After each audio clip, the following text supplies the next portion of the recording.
Tu penses avoir un problème de confiance en toi? Eh bien, laisse-moi te dire que peut-être ça n'a rien à voir avec la confiance.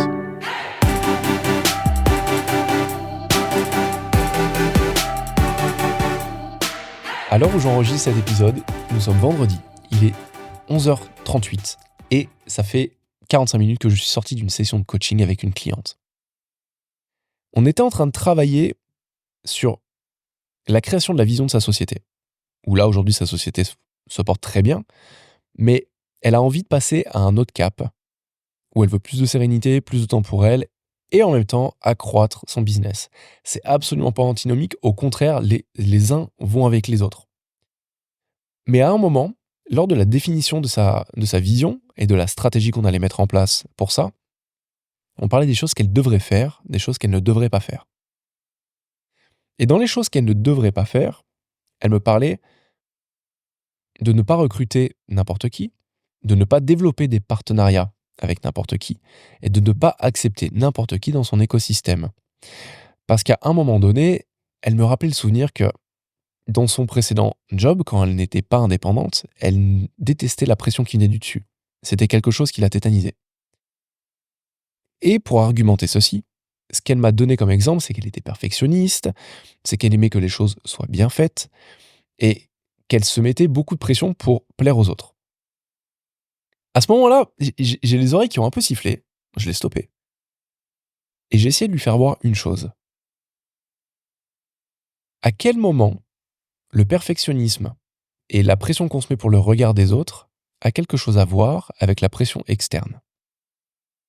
Sur le coup, ça paraissait pas forcément ultra clair.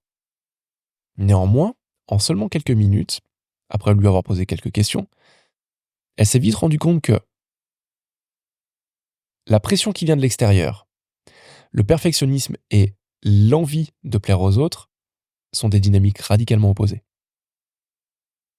Vouloir plaire aux autres, c'est quelque chose qu'on crée de toutes pièces en intérieur. C'est une dynamique qui va de l'intérieur à l'extérieur. Le perfectionnisme, c'est une stratégie qui, alors, a des effets positifs, mais arrive souvent à une telle ampleur que c'est un schéma d'auto-sabotage qui est créé de l'intérieur vers l'extérieur. Et c'est là que c'est super intéressant. C'est qu'en fait, quand on regarde ça sous cet angle, la pression externe n'existe pas.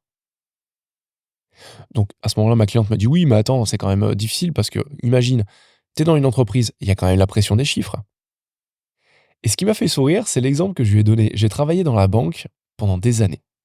Les chiffres, il y en a tous les jours, il y en a toutes les semaines, tous les trimestres, tous les semestres, tous les années. Et ça fait que grossir. Et je lui ai fait remarquer que quand tu es dans des grandes entreprises, il y a toujours ce gars ou cette nana qui a les mêmes objectifs que toi et qui a l'air pas du tout stressé de pas les atteindre. Je suis sûr que tu as une personne qui te vient en tête. T'as beau avoir un manager, N+1 ou même N+2, qui va s'énerver, s'égosiller contre lui ou elle pour lui dire mais tu fais pas tes chiffres, mais machin, mais trucs, et tu vas perdre ton emploi, et ça a l'air de pas du tout stresser cette personne. Alors, qu'on dise que ce soit bien ou pas bien, euh, cette personne souvent a juste une vision alimentaire de son métier et ne veut pas qu'on lui mette la pression. Donc en fait, elle met une barrière et elle n'accepte pas cette pression du chiffre, ni cette pression de la performance qui peut être mise par un manager. C'est là toute la finesse de ce que j'essaie de te partager.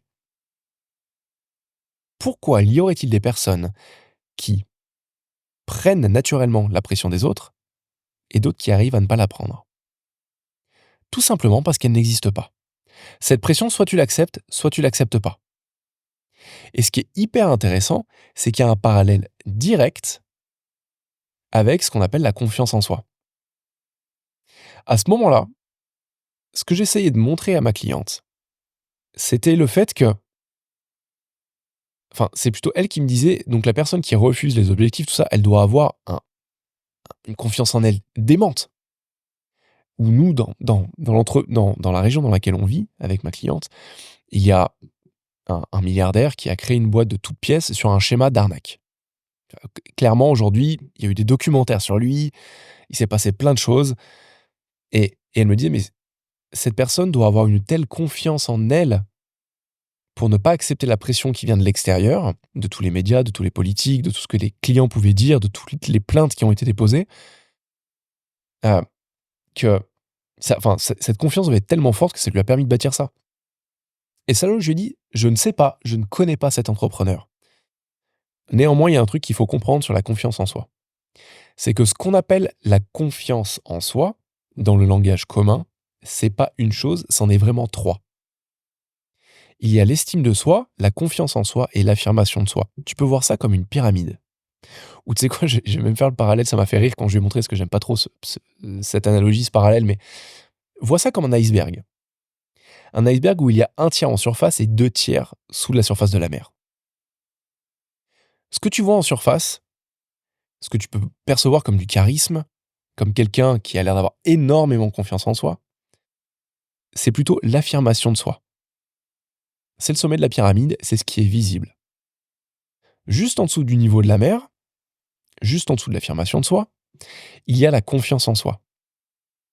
Et le socle de cette pyramide, là, le plus bas, et donc finalement le plus gros quand c'est un iceberg,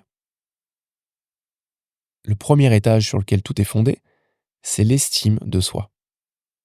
Ce qui est intéressant, c'est que même si c'est une pyramide, je te donne cet exemple parce que c'est visible, c'est visuel. Néanmoins, c'est pas un jeu de vase communicant.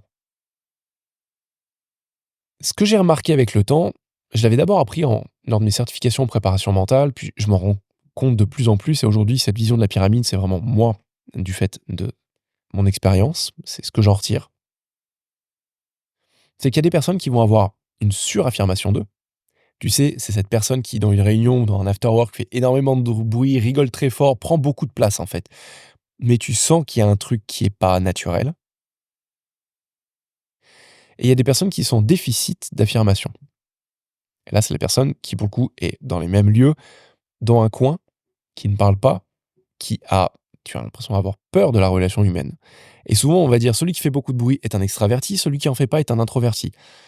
Il y a une forme de vérité, mais c'est bien plus fin que ça. En fait, la personne qui est en suraffirmation de soi ou en sous-affirmation de soi, c'est une stratégie de compensation dans tous les cas. Pas une stratégie de compensation de la confiance en soi, mais de l'étage le plus bas, de l'estime de soi. Souvent, en fait, quand on a une faible estime de soi-même, ça veut dire fondamentalement qu'on ne s'aime pas, en tout cas pas de manière inconditionnelle. Plutôt que notre image personnelle peut être écornée à chaque fois qu'on n'atteint pas un objectif ou que quelqu'un nous fait une remarque ou un reproche. Quand notre estime de nous-mêmes est basse, on va soit développer une stratégie de surcompensation, donc de suraffirmation de soi, pour justement masquer ce manque d'estime. Et il y a énormément d'entrepreneurs et de dirigeants qui ont une faible estime d'eux-mêmes et qui compensent par une suraffirmation, donc qui jouent un rôle, qui jouent une image. Sinon, une seconde stratégie d'une faible estime de soi, c'est une sous-affirmation de soi. Et là, c'est une personne qui a tellement peu d'estime pour elle, qui pour le coup a peu confiance en elle et s'affirme très peu. Alors, tu peux te demander à ce moment-là, mais la confiance en soi au milieu, c'est quoi son rôle? Parce que là, on n'en parle pas. Pour moi, la confiance en soi, elle n'a pas vraiment de rôle. La confiance en soi, c'est un droit qu'on a tous de naissance. Et on a tous un niveau de confiance en nous qui est là. La confiance en soi, moi, je le vois comme la capacité qu'on a interne à savoir qu'on a les ressources pour surmonter des problématiques, des situations, des challenges dans notre vie. Et elle s'apparente énormément à la résilience. Et ça, on l'a tous, cette résilience. J'ai encore jamais vu un gamin qui, en apprenant à marcher, se mettait sur ses jambes, se cassait la gueule et restait allongé comme une limace en disant: «Ah non, bah apparemment marcher c'est pas pour moi, je vais rester ici, je suis super bien. Apparemment j'ai essayé de marcher une fois, ça a pas fonctionné donc je vais rester là». Non, les enfants, ils se lèvent, ils tombent.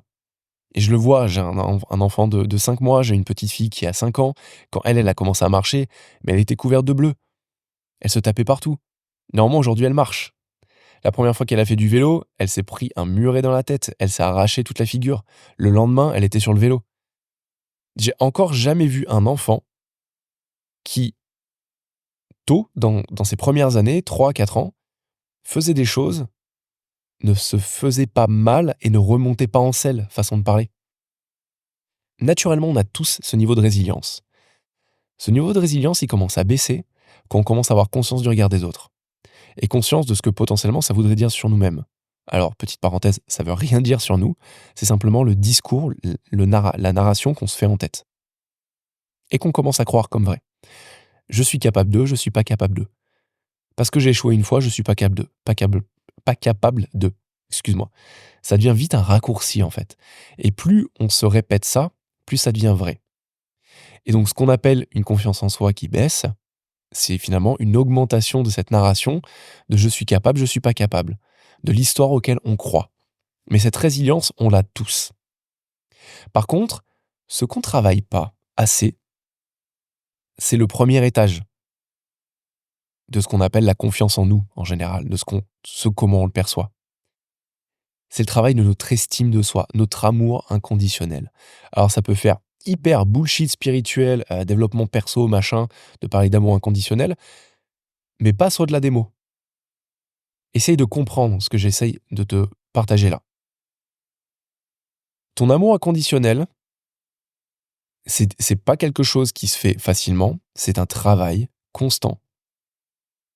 Mais ça veut simplement dire que tu t'aimes, quoi que les autres en disent, quoi que les autres en pensent, finalement que tu te respectes et que tu t'acceptes pour qui tu es, avec le corps que tu as, avec les forces que tu as, avec les défauts que tu as, en tout cas que tu perçois. Et que tout ça, c'est OK. Ça fait de toi une personne humaine, avec des forces, avec des défauts, et que c'est normal, c'est OK. Faire preuve d'autocompassion envers soi-même lorsqu'on merde, lorsqu'on fait des bêtises, lorsqu'on est à côté de la plaque, lorsqu'on n'est pas au top, c'est cultiver l'amour de soi-même. Ce n'est pas égoïste. Le truc, c'est que la majorité des personnes ne s'aiment pas et en compensation, essayent de se faire aimer des autres. Se faire aimer des autres, c'est une suraffirmation de soi. Je me surmonte, je surjoue un rôle parce que je ne m'aime pas suffisamment pour véhiculer cette image. Il faut que je construise une autre image.